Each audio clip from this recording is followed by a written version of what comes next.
training is where they're showing somebody something, right? And you're role modeling it and you're giving them the knowledge about how this works. Mentoring is where you're sharing your own stories of, here's what I did and here's what I think works and you could do this, and that's all great too. Coaching is not either of those. It's where you step back. But once you've told someone something a few times and they don't seem to be picking up, that's where you know you need to coach.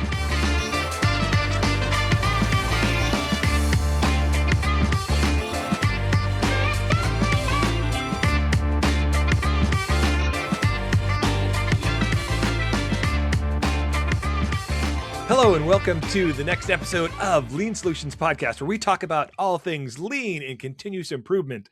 And one of the things that is a huge component of lean and continuous improvement is coaching. So today we're going to talk about coaching, which I am super jazzed to be on this with Catherine, because I think she has a fantastic perspective, not only perspective, but also experience with your business, Catherine, and the things that you do, not just as an executive coach, but creating, and I think we're even going to be talking about this, how to create a coaching culture. In how we're going to do this, ladies and gentlemen, we have you here. We're going to be talking about what it means to have coaching in the workplace, why it even matters, what does it look like in practice, and then, as I mentioned, what are some things we can do to create that coaching culture? So without further ado, Catherine, thank you so much for being here with me. How are you today? Hi, Shayne. I'm very well, thank you. Thank you for that lovely, warm welcome and introduction. So nice of you. You didn't mention that you coach as well as part of your job, so that's true. But I never see myself as the expert in the room. I think that's a really good thing. I think. I just think it's really good that, yes, we can have experience, but I think, it never sits well with me if we think we're an expert, because where does that leave room for learning, right? Right, exactly. I have expertise. That's how I like to think about it in my head. I have expertise. I don't want to downplay what I have, but because I have expertise doesn't make me the expert. So, exactly. But I think you have a little more experience with coaching. So let's get into it. Let's talk about what do we mean when we talk about coaching in the workplace? Okay. Right. Let me try and break this down. So coaching in the workplace, there's a number of different ways, I suppose, that coaching is brought into a workplace. The first is like the kind you just mentioned. So you bring in somebody like me, an executive coach, a leadership coach, and they are external to the organization and they take people and teams through a set program of coaching. So that's one way. And it's a great way because what's the purpose of that? Because each of these, I'm sure, have a little bit different nuanced purpose. So what's the purpose of that one? Yeah. So the purpose of that one, I think the greatest benefit is when you have an organization of people who haven't had coaching before, who don't even understand what coaching is. And yet somewhere in their strategy or strategic plan, there's this reference to leaders must coach. And, they don't actually know. How do you know what something is if you've never experienced it before? So when you bring in an executive coach and they bring, let's say I bring you, Shayne, through a coaching program, then you start to associate the word coaching with something. I understand what this is now. Right. So, and I start to understand that coaching has, the sessions are about 60, 90 minutes. There's a beginning, middle, end. There's certain tools and approaches that Catherine uses. So, all right, this is executive coaching. So there's obviously benefits in terms of the time and space that gives to people who are very busy, who don't have the time or make the time to step back and reflect and think about their own behaviors, goals, things like that. So it's very good for giving people that kind of clarity. And so would you also say with that, executive coaching, you mentioned a start and an end time, not just for the coaching sessions, but for the coaching that you're going to do are sometimes coaching around a particular topic? Like I want to be better at strategy, or I want to be better at execution, or whatever. Or could coaching also be like almost topic driven? I don't know if that's the right way to say it. Well, yes and no. Need driven. I think so for me, it has to be, if it's individual coaching, it has to be bespoke. So it has to address whatever that person's needs are. So for example, if I do my little assessment in the beginning and we figure out, okay, well, we've measured this person in 16 leadership areas, and actually what's coming out of that is this person wants to work on their communication skills and their emotional intelligence, right? That's what we will focus our sessions on. The next person could be time management and delegation. So it very much depends, which I think is again, another benefit of having that sort of executive coach who is maybe trained in these tools and techniques in terms of improving those specific areas. So that's executive coaching. And it depends on who you get and what you do. But I think, again, there can be benchmark assessments that go with that at the beginning and end. You can come out of it with a strong development plan that maybe you didn't have beforehand. So lots of benefits.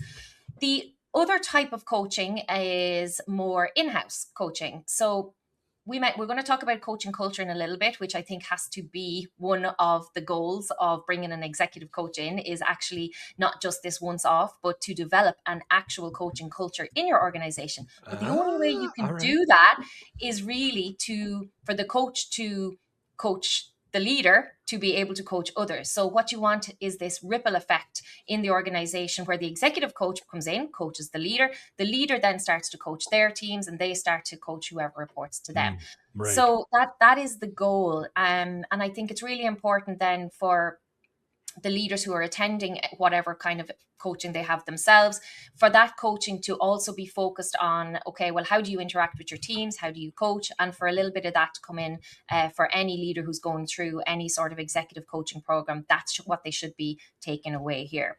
So, and I mean, just to very quickly then say that when you're in the workplace, for any manager, leader, supervisor, team leader, when they're coaching their team, there's also different types of coaching that happens in the workplace. So you've got at the Gemba coaching, in the place where work happens. It's kind of informal. Right. And then you've got the, let's say, more formal, off the floor, sit down one-to-ones where we're one-on-ones. Yeah, that's what I was thinking. Time and space to actually talk about whatever you want to talk about that you don't want to talk about in front of everybody else.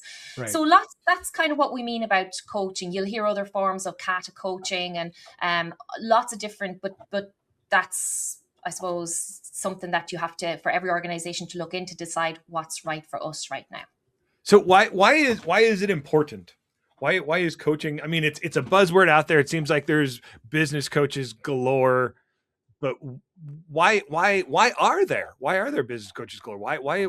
What's important about this? What is, other than, I mean, you did mention the benefits, the specific benefits. Hey, maybe I'm going to get better at communication. Is it that simple, or is there something else to? Yeah. So I suppose the first thing to look at is coaching is just one approach, one leadership approach. As in, if we're just talking about leaders, it's just one approach, or one approach that anybody can take in the workplace. You may need, sometimes, see, coaching is all about, I guess, the stepping back to ask more questions, to listen effectively, to develop the people around you. That's really what we're talking about when we're talking about coaching. It's about developing people. So there are times where that's called for in organizations, a lot of times, and there's lots of opportunities to do that, probably more than are taken, but that's not always what we need. Sometimes we need a very direct, maybe more authoritarian approach. If there's a decision that has to be made quickly and the boat's rocking and it's about to spill over, we need somebody to make decisions fast. And it's not about slowing down to ask people, well, what do you think? Where should we sit in the boat? It's about the boat sinking, here's what we need to do. So absolutely, there's different approaches, but coaching has to come in where we have people who need to be developed. We have people, humans, when you first enter a job, from the moment you enter to the moment you finish, we should always be aiming to develop those people because it's when we develop people, the people develop the work and the processes. So we don't do it the other way around. We do it people first. So that's why coaching is really important. It's a way of leading. It's a way of developing people. It's a way of engaging people. It's a way of making people feel valued and respected. It's a way of understanding how people are feeling about their work. It's a way of getting feedback when we ask the right questions. And it's a way of, I suppose, involving people in the business, in the organization, when we pause and we stop and we ask them what they think and what they think should happen. And it's really important. Yeah. It makes me, this is going to touch on the coaching culture, but recently talking with an employee that was new to the job, just stepped into or had their first really big project. Like this job has a specific thing that they do, and then suddenly they had an opportunity that was bigger than what they had done previously, and they did smashingly to go through it. But one of the feedbacks that I heard from them is, I really wish I had someone to coach me through this. So it's not just about your one-on-one. Sometimes I think coaching can also be in the moment, but you have to have that coaching culture. You have to have that, how can I develop my people anytime, not just, when we're trying to set our goals or do our year-end reviews, but anytime, or like, especially being aware of, holy cow, this is new to this employee. This is new to my teammate. I really should, or they could really use some kind of coaching. And if I can't give it, is there someone else who can, and try to make that possible? Because that was one of the main things, again, that they mentioned. And this really impacted them, that they didn't have that. This wasn't just, oh man, this was just a wish that I had. It, I mean, it brought down that, wow, you've done an amazing work, to, yeah, but man, it would have been something else if I would have had. So yeah. Yes, and I suppose we wouldn't learn the lessons we learn either, would we, if we had somebody there to help us along the way? Although I always think it's best not to be overly stressed by anything, and that's where a coach can come into play, for sure. Right. Two problems we're facing in organizations today. One is that managers are stressed. They're just burning out, and there is plenty of research to support that. And one of the problems there, why that's happening, is because leaders are taking on too much of the work. So there's not all leaders, but there's a lot of managers and leaders out there who just don't have the skills to delegate effectively, who maybe ask people to do something, they don't do it, and then the managers just does it because, they're ultimately responsible and accountable. There's a lot of that happening. And the other thing we're seeing is a lot of people don't want to be leaders anymore, or they're not stepping up for these positions. They're a little bit scared of stepping into them. And we're going to talk about a coaching culture, and that's really important, because if we can get to a point in our organizations where everybody in the organization is developing leadership skills from the moment they come in, we will not have the problems that we have now in terms of placing people in leadership positions who can't do the job, or people not wanting to step up to leadership positions because, I've never done this before, it's scary and I'm going to fail. Or they've seen how we've chewed up and spit out other leaders in that position. Like I don't want that. That's like leadership. I in a perfect world, I would say leadership is something that everyone should aspire to, because it's not about the title. It's about, hey, I am growing my skills, and I am reaching down and pulling others up with me as we do this. But too often, I think, especially in the context you're talking about with this idea of leadership burnout, it's I don't want that responsibility. I mean, I can't even see past all the responsibility that I have, and the crushing weight that happens to be there, because I don't feel supported, or I don't trust my team, because I haven't been given the skills to interact with my team in such a way that can build the trust that that if you give Shayne a job, you don't have to keep checking on him. Exactly. We have that relationship, we have that coaching that allows you to be able to trust, hey, I'm going to give it over here, and that frees me up to do other work. So exactly. And if every manager and leader is having their one-to-ones and is spending time at the Gemba, they're having these conversations about how is work, how is your workload, what are your strengths, what are your challenges, okay, what does that mean for your development and what you need to work on. And if you are having those every 2 weeks or every month throughout the year, you are having those conversations, are connecting together, and people are going away with actions. They're working on themselves, and they know what they need to work on, and they are building their skills throughout the year in a very intentional way, which they wouldn't be doing if they didn't have that kind of coaching check-in with their manager.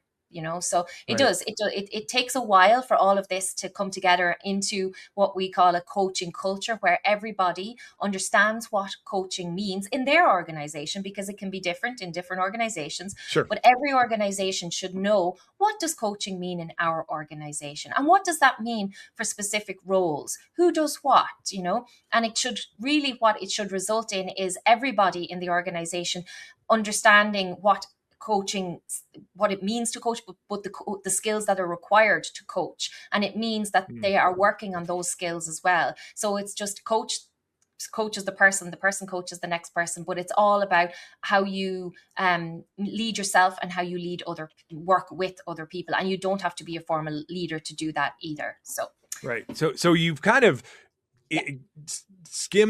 touched on what coaching looks like in practice. Yeah. But can you give some, like, if you're working with me to help me coach, what are some things you would ask me to set up to begin with so that I have a place to start? Like all the things you just rattled off. Yeah. At first it was like, okay, I can do that. And then, oh, there's more. Wait, there's more. And there's more and there's more. And so it can become like overwhelming. Yeah. I mean, it's aspirational, but how can I make this, what you just described, operational? Yeah. So let's say you're my client, Shayne, you come to me and we get to the section on the leadership competencies that has coaching skills, right? And I say to you, okay, Shayne, tell me, how much do you know about coaching other than what I'm doing with you here now? In terms of your own leadership, do you see yourself as coaching your team? So Shayne, you would think for a little while and you would tell me and say, well, here's what I do. And I would ask you more questions and I would say, okay, well, Shayne, where are the opportunities to interact with your team? Tell me, as standard, what do you do? As non-standard, what do you do? So that will tell me a lot in terms of whether you're doing things like spending time at the Gemba, whether you're, making sure that the huddles you're facilitating them, or there's somebody is doing that with the team. It'll tell me if you're having one-to-ones. It'll tell me a lot of things. So understanding the touch points is the very first thing you need to understand. Then I will ask you about the value of those touch points. And I will say, okay, so you meet your people and teams this frequency every week, every month. How do you know those touch points are valuable? What do you talk about? What do you cover? And so then I will ask them, where are their challenges with people? And they will tell me things like, well, I train people in whatever they need to be trained in, but then they don't do it right. They do it wrong, right?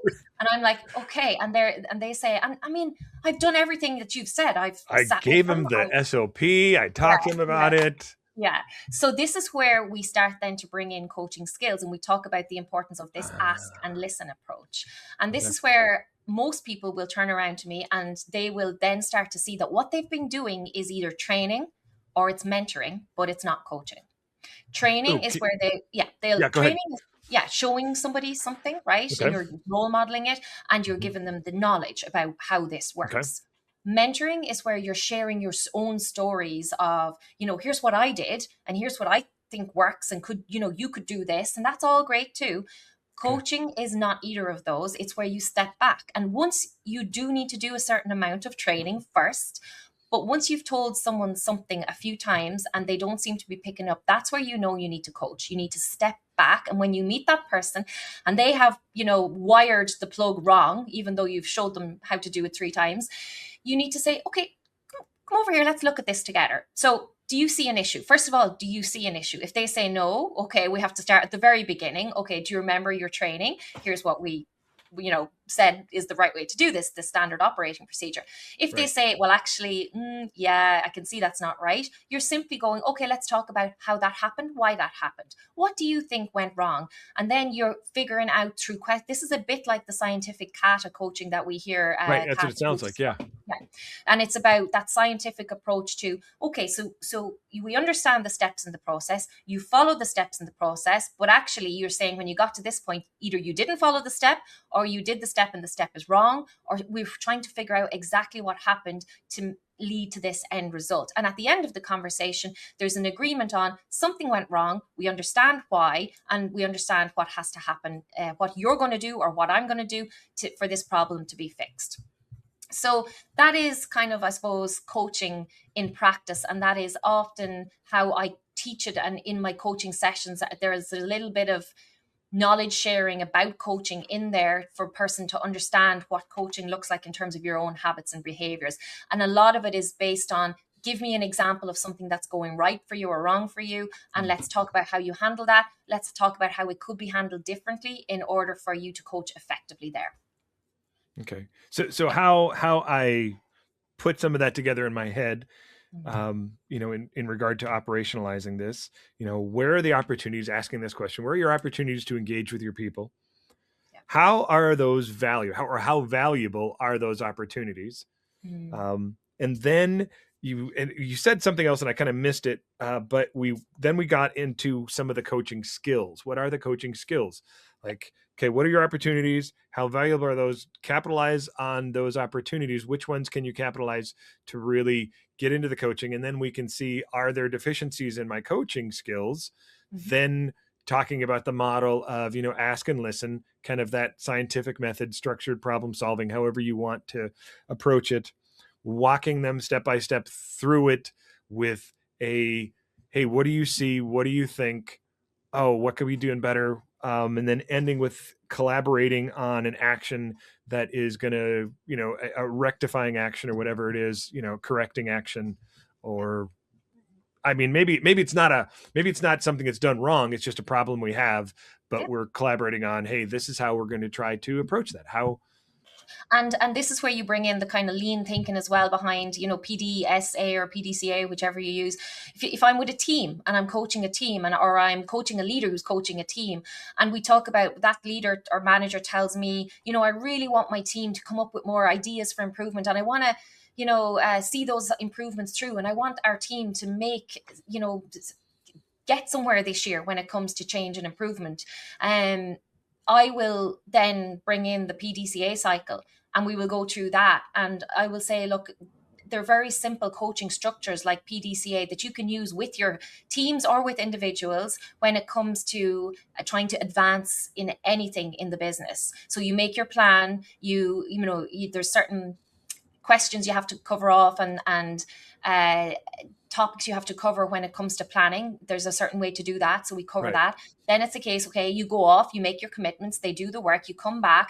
And as the manager, that the parts that are often missed are the check-in, or the study, if you prefer, the study of what actions were taken and the impact of those actions. And that's what you do when you come back into your next coaching session, whether it's informal or formal. Okay, what did you do? How did it go? How do we know? And again, back to the scientific thinking of the study of what we did and the impact. And then based on that, how are we going to adjust and go forward next week before we meet again? So there's an awful lot of overlap, I think, between lean tools and coaching tools and a coaching approach. Like when we're taught about lean, I've done the black belt course, and I know there wasn't enough emphasis. We do cover leadership, but there wasn't enough emphasis on how do we work with people when it comes to coaching them to be able to do the work that needs to get done, and in a way that empowers them to come up with the ideas and go off and do the work themselves and come back in and understand its impact. So coaching is the answer to that. So I think we need more of that in our lean trainings and our lean, workshops or whatever we have. Now, what you just described sounded to me like, if someone were to hear someone is listening to this conversation going, man, where can I start with this? I love this idea, but I'd like to see this. You made me just think of like how we could do a daily stand-up or a huddle, a 10, 15 minute kind of time using those questions, the PDCA work, using that framework and the questions that are within that framework to move people from here's where our goals are for this week. Are we going to hit them? I don't know. Where are we at? What have you done? What have we learned? What's the impact of what we've done? Do we need to adjust, to be able to, but I mean, it just sounds like a really simple place to start is a daily stand-up or a huddle, right? Can you think of another place? Because maybe I don't have daily stand-ups and huddles. Is there another place, a simple place where I could start this kind of coaching routine practice? Yeah. So what we're talking about here is the type of interaction, and it's a coaching approach. It's just a type of interaction with people. That's all it is. So daily huddle, not an event, but this is a type of, okay, thank you. Yes. A type of how we speak to people. how we interact with them when we're with them. Okay, that's all we're talking about when it comes to coaching. So yes, the daily huddle is perfect, because as a leader, all you have to do is ask the right questions. Okay, It's already that's set all. up. You could just, Yeah. yeah. Yeah, and you are prompting people to think critically, which is a very important part of coaching. You're not telling people, right, Sam, Ben, you're doing this for the day. Tony, John, this is what you're doing. That's not coaching. That's a telling. Maybe that's necessary sometimes, but most of the time it's not. You're saying, okay, guys, tell me about your plan for the day. Okay, what's your focus? Okay, next person. Okay, you've heard what John said there. Does that sound good? Is that, and what's your kind of plans and your focus for the day? And once you've gone around the room, you've in a couple of minutes, everybody's clear on their focus, everybody's clear on the issues that popped up yesterday that need to be dealt with today. That's all you have to do. You're facilitating the interaction, because that's a lot of what coaching is about. You're facilitating, when you're in a team, is facilitating the conversation to make sure it's effective. So you asked what others. So the huddle is one. You've got at the Gemba. So this should be all part of your leader standard work in your calendar as a manager. You've got, okay, my huddle in the morning. I've got my Gemba walks, or my site walks, whatever you like to call them, where I go out and I spend time with the people doing the work, and I check in and I say, how's things going? Anything tripping you up? Maybe I have an SOP with me and I'm checking to make sure people understand it, but I'm spending time with the people doing the work to understand how the work is going, if there's any challenges. That's coaching, right? Then in my calendar, I've got my one-to-ones for that week and next week. And that's where I've got the invites sent out in advance, and everybody knows when their one-to-one with me is, and they know where to go, and they know what the agenda is, and they know what it's going to be about.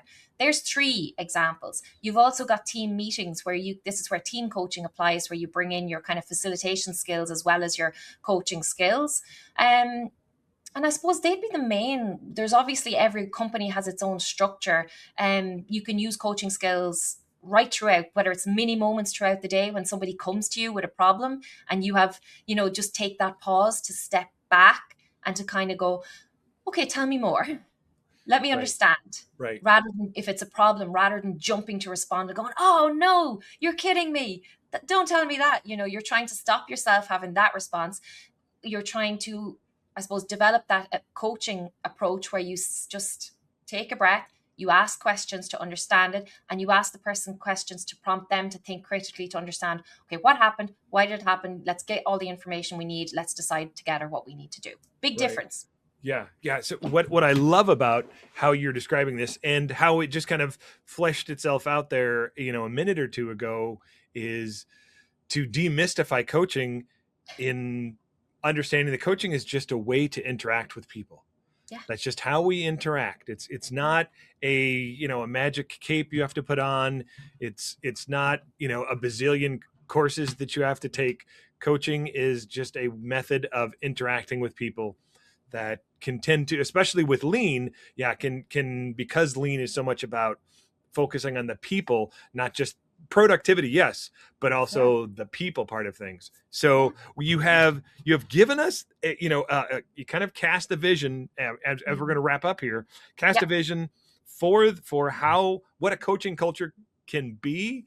Can you give like a specific, maybe, I don't know if you have a specific example of what a good coaching culture looks like? Did I say that right? Coaching culture.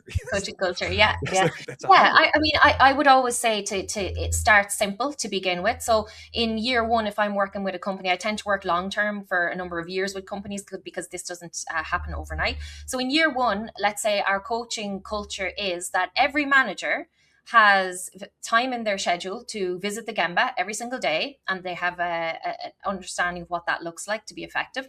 And they also have one-to-ones in their calendar every whatever it is month for each of their direct reports. And success at the end of the year is when you've just achieved that, right? Now, we're not measuring all the other things that are happening, but there are other things happening in the background there.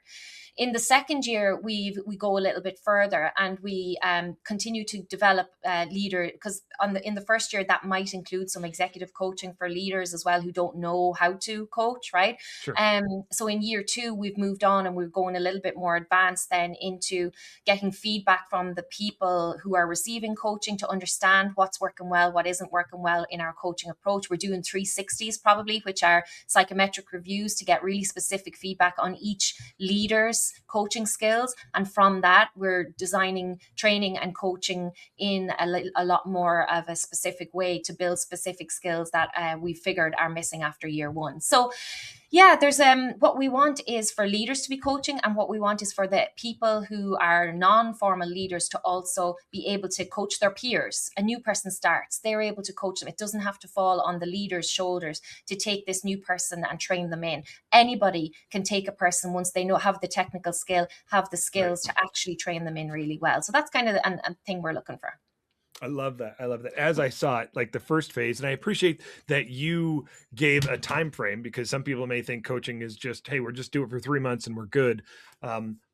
Maybe your company can, I don't know, but I'm going with Catherine's expertise, saying my experience shows the first phase is the setting expectations and the action upon those expectations. Like, let's put something in place to move this kind of thing forward. Then the feedback, the second phase or the second year, feedback, reflection, understanding where some of the gaps are, and then focusing on those skills to better to better meet those expectations and actions that we had first phase. And then it trickling down and people kind of catching the vision of, hey, this is how, as a company, we want to interact with each other when it comes to problem solving, when it comes to, how the work flows through, through our value stream. Yes. So exactly. Oh, man, this has been fantastic.